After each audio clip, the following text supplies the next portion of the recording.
kita mulai acara penyuluhan pada pagi hari ini, ada baiknya kita melafazkan lafaz basmalah. Bismillahirrahmanirrahim.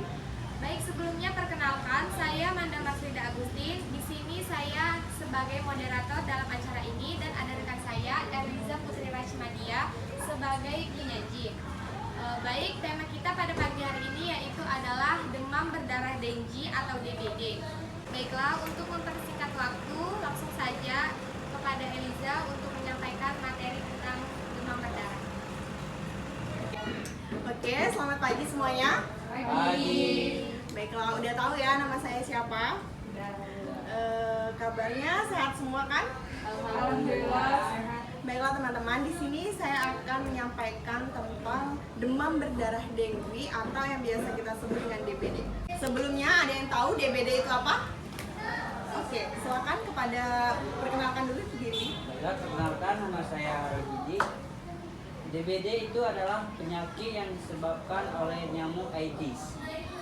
Oke, jawabannya sudah benar ya. Jadi, saya tambahkan, DBD itu adalah demam berdarah yang disebabkan oleh nyamuk Aedes aegypti. Sebenarnya penyebabnya ini bukan cuma Aedes aegypti. Ada banyak faktor yang menyebabkan DBD ini. Salah satunya itu faktor lingkungan yang kurang bersih, penyediaan air yang tidak mencukupi, kemudian banyaknya genangan air yang berada di lingkungan. Untuk selanjutnya ada tanda dan gejala dari penyakit DBD. Ada yang tahu tanda dan gejalanya? Oke, saya akan menjelaskan tanda dan gejala. Tanda dan gejala ini biasanya pasien yang mengeluhkan demam berdarah ini biasanya akan demam mendadak, berlangsung selama 2-7 hari dengan suhu tubuh mencapai 38-40 derajat Celcius. Kemudian ada jentik-jentik, bintik-bintik merah seperti itu. Terus biasanya juga pasien ini akan merasakan gelisah, kemudian lemah, letih, lesu, kemudian adanya perdarahan yang mengakibatkan turunnya tekanan darah sehingga pasien menjadi shock.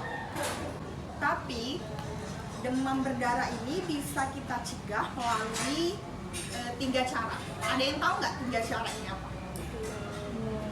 Oke, jadi 3 cara itu yang pertama ada menguras. Jadi kita menguras genangan tempat penampungan air karena nyamuk Aedes aegypti ini sangat suka dengan air yang bening. Jadi sangat memudahkan dia untuk berkembang biak di dalam air itu. Kemudian yang kedua ada menutup. Jadi kita harus menutup tempat penampungan air seperti bak mandi nih misalnya. Karena sering kan di kamar mandi itu terdapat nyamuk-nyamuk.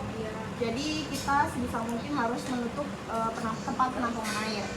Kemudian yang ketiga ada mengubur. Kita harus mengubur barang-barang yang tidak terpakai karena sampah-sampah ini dapat juga mengakibatkan genangan air sehingga nyamuk Aedes aegypti sangat mudah untuk berkembang biak. Oke, mungkin itu saja presentasi yang saya sampaikan. Saya kembalikan ke moderator. Baiklah, terima kasih kepada Eliza karena telah menyampaikan materi. Baiklah, selanjutnya kita akan masuk ke sesi tanya jawab. Bagaimana teman-teman sekalian? Apakah ada yang ingin bertanya? Baik, silakan. Kenalkan, nama saya Fiona Amelia dari kelas 2 Teknik Perawatan. Saya mau bertanya, Bu, apa pentingnya cairan untuk pasien demam berdarah? Baik, terima kasih pertanyaannya. Silakan Eliza. Oke, sebelum saya menjawab, apakah teman-teman tahu apa pentingnya cairan bagi pasien DBD? Saya, Bu.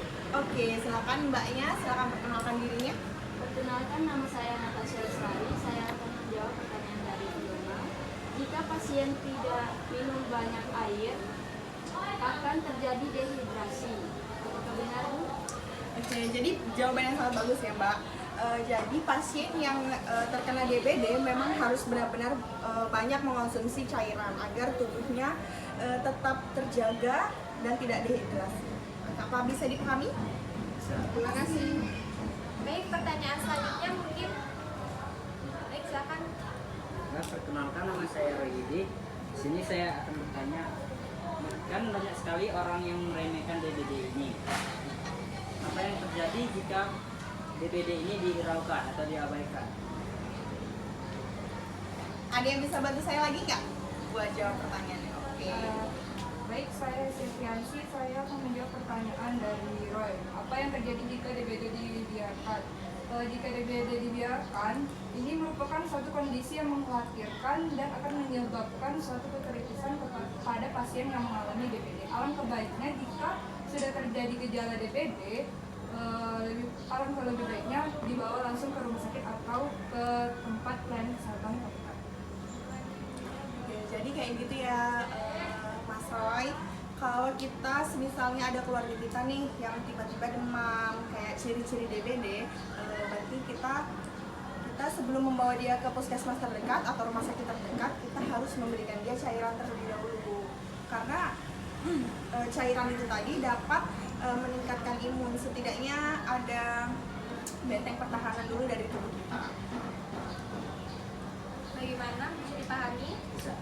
Baik, mungkin pertanyaan selanjutnya ada yang ingin bertanya lagi? Silakan.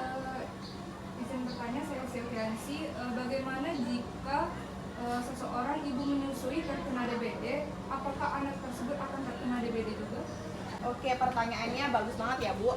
Jadi DBD ini bukan infeksi yang menular melalui cairan tubuh, termasuk ASI. Jadi nggak masalah seorang ibu menyusui untuk menyusui anaknya. Apalagi bila DBD-nya sudah sembuh dan sudah masuk ke dalam masa pemulihan. Jadi tidak masalah jika seorang ibu menyusui untuk menyusui bayinya, dan bayinya insya Allah tidak akan tertular penyakit DBD. Terima kasih. Baiklah, sebelum kita mengakhiri acara penyuluhan pada pagi hari ini, apakah ada yang ingin disampaikan dari Eliza?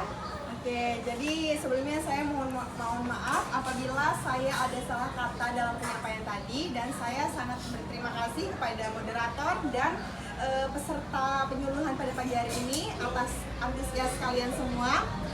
Semoga kita semua bisa bertemu lagi di lain waktu ya. Baiklah teman-teman, terima kasih atas partisipasinya pada pagi hari ini. Semoga kita selalu diberikan kesehatan ya teman-teman. Sebelum kita mengakhiri penyuluhan pada pagi hari ini, ada baiknya kita melafazkan lafaz hamdalah. Alhamdulillah. Baik, saya izin undur diri. Wassalamualaikum warahmatullahi